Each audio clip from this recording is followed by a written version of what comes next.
C'est le DJ numéro 1 dans le monde. Il a vendu plus de 40 millions de disques. Dans cet épisode d'Interview, nous sommes avec la superstar française David Guetta. Il vient d'organiser une performance caritative au sommet de la tour Burj Al Arab à Dubaï pour collecter des fonds afin de soutenir la lutte mondiale contre le Covid. David, merci beaucoup d'être avec nous devant cette vue incroyable.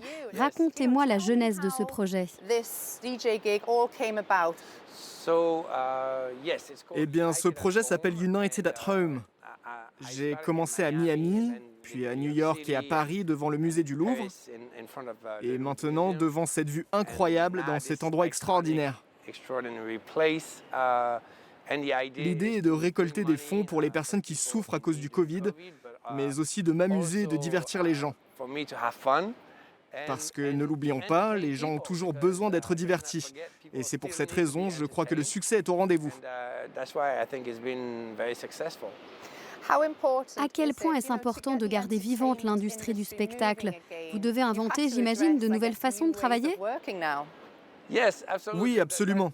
Ça a été un défi pour moi au début parce que je suis tellement habitué à avoir de vraies personnes en face de moi. Mais grâce au retour que j'ai eu de spectacles précédents, j'ai pu réaliser l'espoir que nous avions transmis et à quel point les gens ont apprécié ces spectacles. Donc maintenant, j'imagine les gens et je comprends comment cela fonctionne. Je crois que ce spectacle-là va être parmi les plus impressionnants car la production est vraiment folle. Avec la production, c'est vraiment énorme. C'est vraiment incroyable. Le bâtiment est vraiment magnifique, spécial. Et quand vous venez avec une telle production, c'est vraiment impressionnant. Dans quel sens l'industrie du spectacle devra-t-elle s'orienter pour aller de l'avant selon vous? Comment allons-nous nous adapter et changer pour que le succès soit au rendez-vous? J'espère qu'on n'aura pas à s'adapter parce qu'on sera tous bientôt vaccinés et que je pourrai de nouveau avoir des concerts réels. Mais je crois qu'aujourd'hui, c'est la seule possibilité que nous avons. À l'avenir, ça restera une option possible. Je parle avec beaucoup de gens de spectacles virtuels. Ils se développent beaucoup. C'est intéressant et vous savez, j'ai des enfants. Ils se retrouvent entre amis autour de jeux vidéo.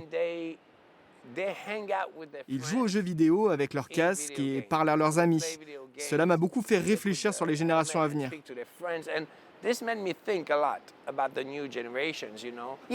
Vous faites référence aux campagnes de vaccination. Vous avez été très loquace sur le fait d'être anti-vax. Pourquoi est-il important, selon vous, que les gens se fassent vacciner dans le climat actuel? Je ne vois pas d'autre choix pour être honnête. Et je me sens très chanceux parce que je suis à Dubaï et que j'ai pu le faire. Je me suis fait vacciner. C'est un choix très personnel. Je n'essaie pas de forcer les gens à faire ce qu'ils ne veulent pas faire, mais je ne vois pas d'autre choix pour le monde.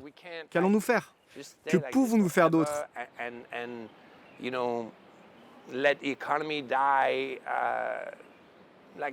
Nous ne pouvons pas rester comme ça éternellement et laisser l'économie mourir et détruire le monde.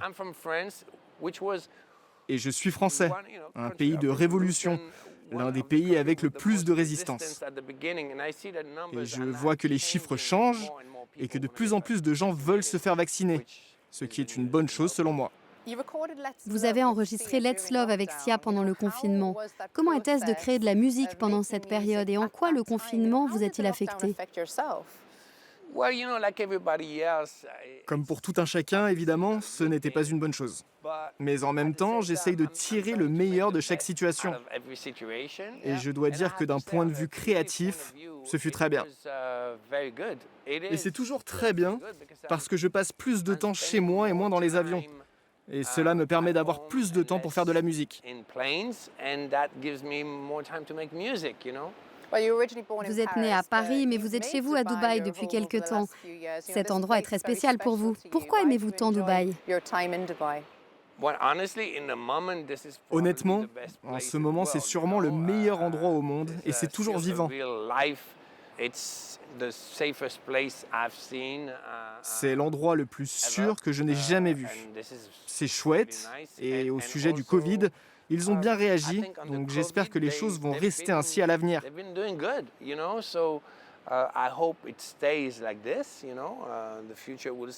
Jusqu'à présent, ils ont maintenu une belle vie sociale ainsi que la sécurité, donc c'est un bon équilibre.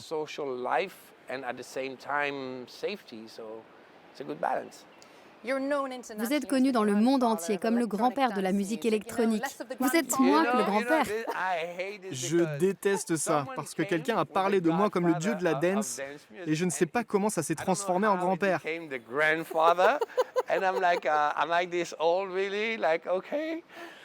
Suis-je vraiment si vieux? Pourquoi pas? Mais j'ai consacré ma vie à la musique. Du funk à la house, au hip-hop, à la musique électronique. Alors appelez ça comme vous voulez, c'est ma vie de faire danser les gens. Mais vous avez commencé dans des boîtes de nuit parisiennes en tant que DJ et ensuite vous avez utilisé vos compétences pour sortir des disques dans le monde entier. Quel a été le plus gros changement selon vous dans l'industrie depuis le bon vieux temps? Oh wow, c'est un changement énorme. Quand j'ai commencé, il n'y avait pas de DJ connu, ça n'existait pas. Je ne pouvais donc pas imaginer qu'un jour nous vendrions des tickets à notre nom et encore moins imaginer pouvoir remplir un stade.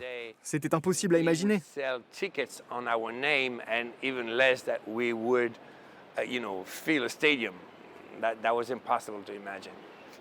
Que réserve l'avenir? Oui, je pense à l'avenir. Comme je le disais, je crois que tout ce qui a trait à la réalité virtuelle est très intéressant. Et par-dessus tout, je crois que quand tout cela sera terminé, ça sera la plus grande fête de tous les temps. Donc je suis prêt à repartir sur la route, reprendre les spectacles chaque jour parce que tout cela me manque trop. Eh bien, nous avons hâte de vous voir en tête d'affiche de la fête de toutes les fêtes et sommes vraiment impatients de voir votre performance ici au sommet de la tour Burj Al Arab. David Guetta, merci beaucoup d'avoir été avec nous aujourd'hui dans Interview sur Euronews. Thank you.